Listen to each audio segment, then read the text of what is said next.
the Loy would have been right in saying, George, originally would have been Leitrim, Roscommon, Cavan, Longford. Down the west. The west, the Badland areas of Ireland. That's Donegal. And it spread from there throughout where people moved into the different areas of that. And the Loys that we have here today, they're refined down for competition.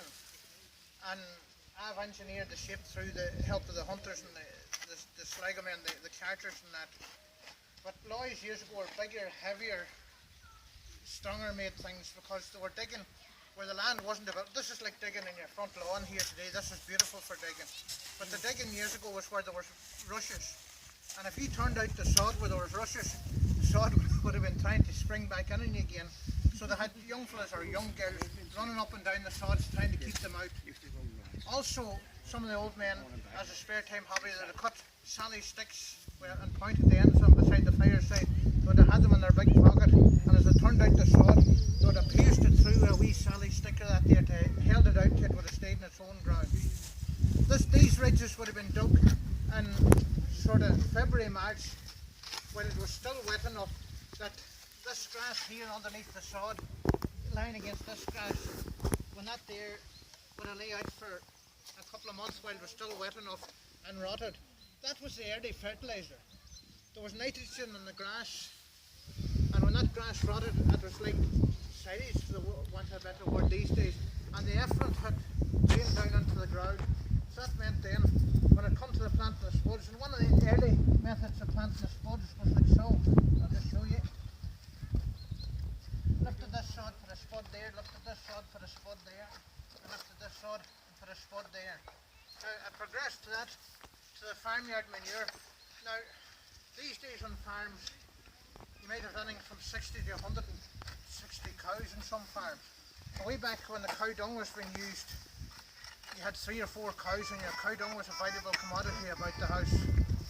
Now some men when they come to planting the spuds, they would have used the Loy, and as kipping the spuds, they'd have done that, made the hole, put the spud right down in the cow dung and underneath, and just closed it like so, moved on to the next one. That was using the Loy, and then you had the Stevie. This is one of the brothers hearing posts, and it's all glossed up to look nice for what's the Stevie here today. But the original Stevie was a branch of a tree with an additional branch that came off it, cut short, that you could put your footstep on it, and just pointed at the end. You threw it at the sod like so, you made a hole right through it, like that, and we're stone there now. And you had the crash skein bag, which was a corn bag or that, as a bag apron around you, and you dropped the spud down into the hole, and you just buffed the hole closed like so. Now speaking to a man this morning in Sligo, he was telling me they had a little spade-like implement they did the same with, and some kind of a timber mallet that they buffed the hole closed with. So every localised area had their own cut on the way things was done. Now, if you're left footed, right footed, you could turn it around this way if you wanted to put the foot on it this side.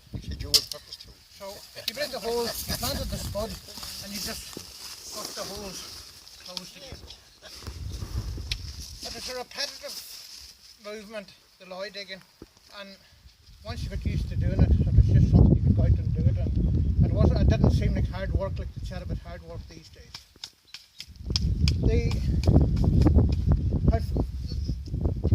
It's very hard to get an exact history on this Loy. I've talked to most people throughout the country about it.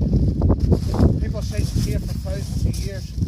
I don't know where maybe the 1700s, maybe late 1600s is all I would talk back on that way. And to say that it was Irish and was always Irish, I can't tell you that either.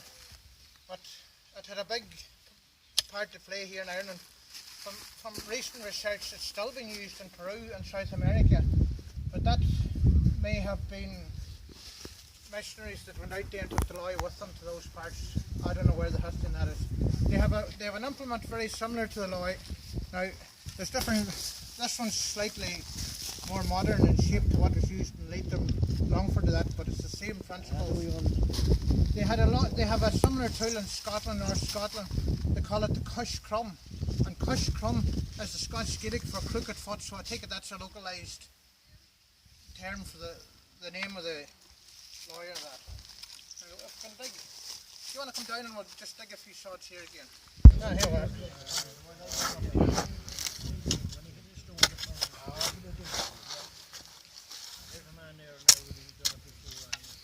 Now this is traditionally known as coping, is it? Well, coping is, I think coping is more a term that is done in the horse plough. Yeah. Where they just did a furrow down this way and a furrow up this way with a horse plough to do the same thing as this, you know. And I hear tell a man that they would have taken the board of the plough Yeah. and they'd have run the sock down the field with a horse plough Yeah.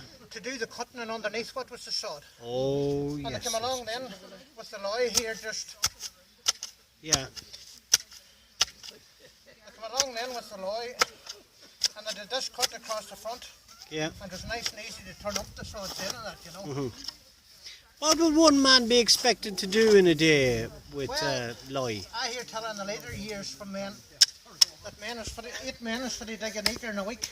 Now that's, So 8 men for an acre in a week. well, they'd be tight men and they wouldn't be hanging about that as Strong lad.